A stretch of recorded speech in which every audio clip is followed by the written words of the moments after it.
Hey, howdy and hello, folks. Welcome back into T1A, Tier 1 Ascension. I'm your host, Tank, for the day. We are going through week 14 waivers.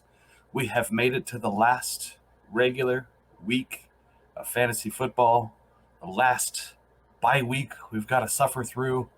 It should be all exciting stuff from here. So let's get into it.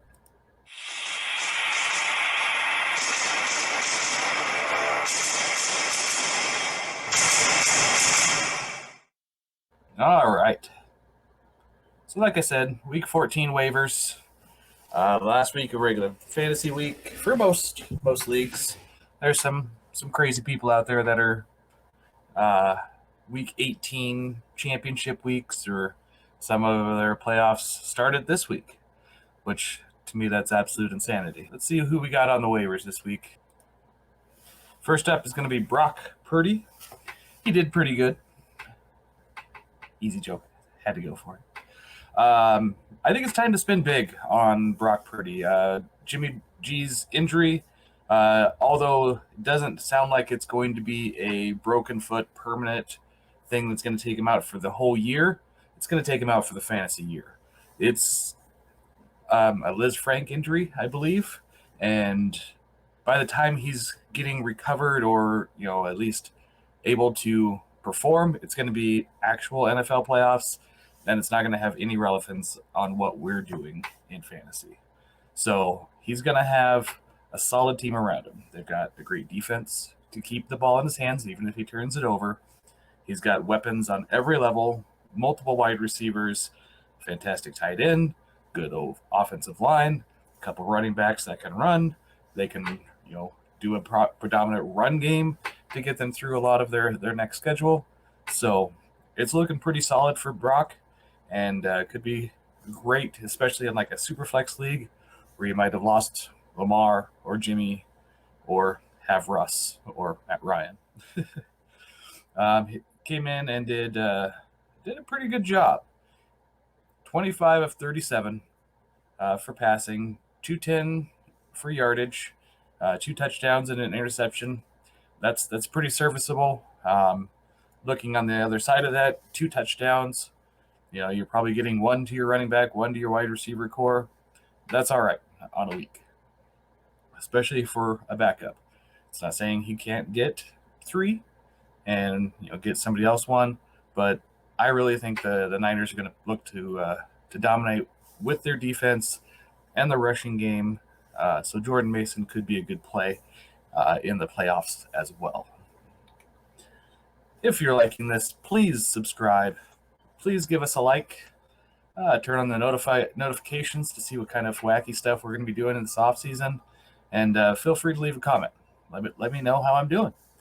Tell me how ugly I am today. Don't comment on the Bucks hat. All right. Next up on our list is Tyler Huntley. Lamar's injury is a PCL, so he could be out a week, 2 weeks, 3 weeks. We've seen players come back and play on it. A good example of that is Ezekiel Elliott from last year. He strained his PCL. He played through it, but he looked like garbage. So with Tyler Huntley, he's had a history of filling in already for Lamar. He's done a good job. They can run virtually the same offense. He's not as prolific as a passer. Not that Lamar is iconically prolific, but he can be serviceable, especially with his slight rushing upside.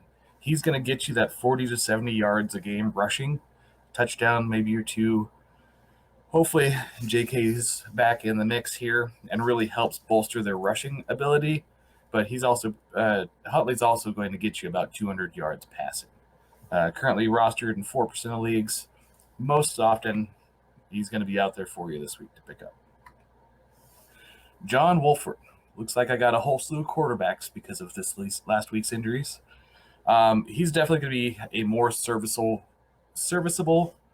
backup than Perkins was. Just a little bit better, reading the offense, less focus on the rush, although he does offer a slight rushing ability. You might see up to about 40, maybe 50 yards rushing from him, which helps when you're looking at your fantasy stats. He's got a great couple weeks coming up too. He's got Vegas, Green Bay, a little tight competition with Denver on week 16, but then the Chargers on 17.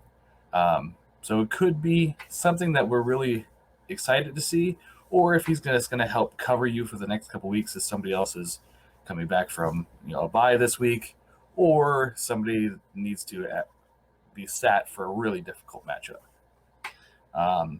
And the other part with John, though, and I'm not going to spend as much money on him because he is slightly injured right now as well. And that's why Perkins was in there at quarterback, is Wolford was already injured. So be wary of that when you're picking him up, that he could miss this next game as well. We're not sure. I think he's already a DNP for the week. Currently rostered in 3% of sleeper leagues. He's likely still out there for you. So couldn't make it all about quarterbacks. Had to at least get a wide receiver in here. Trent Sherfield, with Waddle's injury, is probably just something that's going to sideline him for a little while. I haven't heard definitive word. Sherfield has seen a consistent workload. Granted, it's like 2-3 targets a game, but it's been consistent. If you look over at his counterpart, who's actually listed above him on the depth chart in most places, Cedric Wilson, he's outperforming him. Routes run, percentage of snaps, targets, the most important one. He's getting targets every game. Wilson is not. The next couple weeks are actually some good matchups as well. The Chargers, Buffaloes, Green Bay, and then New England. So if Waddle's out for any of these games, I think Sherfield's going to see that workload increase for him, as well as probably some kickdowns into the backfield for Mostert and Wilson. So he should see a decent share this week and possibly next. Not sure how deep it's going to go. Just depends on how long Waddle's going to be out. And right now he's only rostered in 3% of leagues, so definitely should be out there for you. Here's how we're spending money. With it being so late in the season, I'm switching this to percentage of your budget. When you're looking at these players, we're not looking at just straight dollars right now. We're looking at the percentage of what you got left. Brock Purdy, especially the first these three quarterbacks, we're looking at 2 QB league. 1 QB might be a streamer with Purdy and maybe the other 2, but Purdy would be the only one I'd go in 1 QB leagues. 2 QB or Superflex, I'm spending 50 to 60% of my budget on Purdy because his role is going to be solid. He's got it already, and the team around him is very safe for him. So to me, that's just adds up to success of a consistent, top 12 to 16 quarterback each week. It's not going to be great, but it's not going to be terrible, and it'll be controlled a lot on whether he's throwing interceptions or not. But like I was already talking about in the video earlier, 200 yards, 2 touchdowns, easy pretty much every week.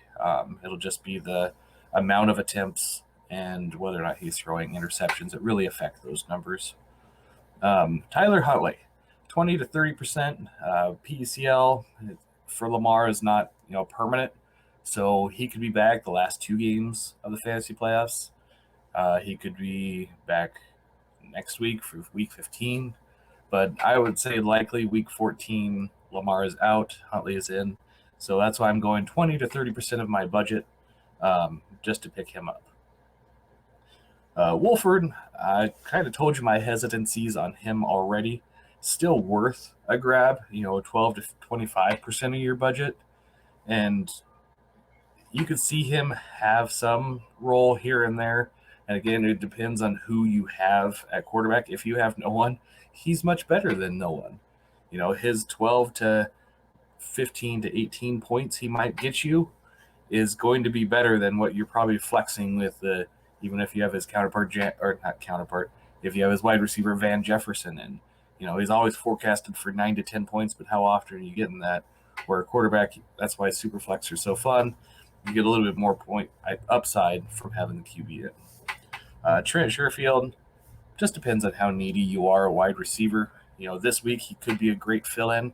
and could be up to worth up to 10%, especially in like a 3 wide receiver, starting roster. So anywhere from 1 to 10%, I think, is a good budget for Sherfield. So looks like we have reached the last week of bye weeks. Bye bye weeks. This week we've got Atlanta Falcons, Chicago Bears, Green Bay Packers, Indianapolis Colts, the New Orleans Saints, the Washington Commanders, all on bye. And that's all I've got for you today. Quick, easy, dirty, to the point. Have a great one.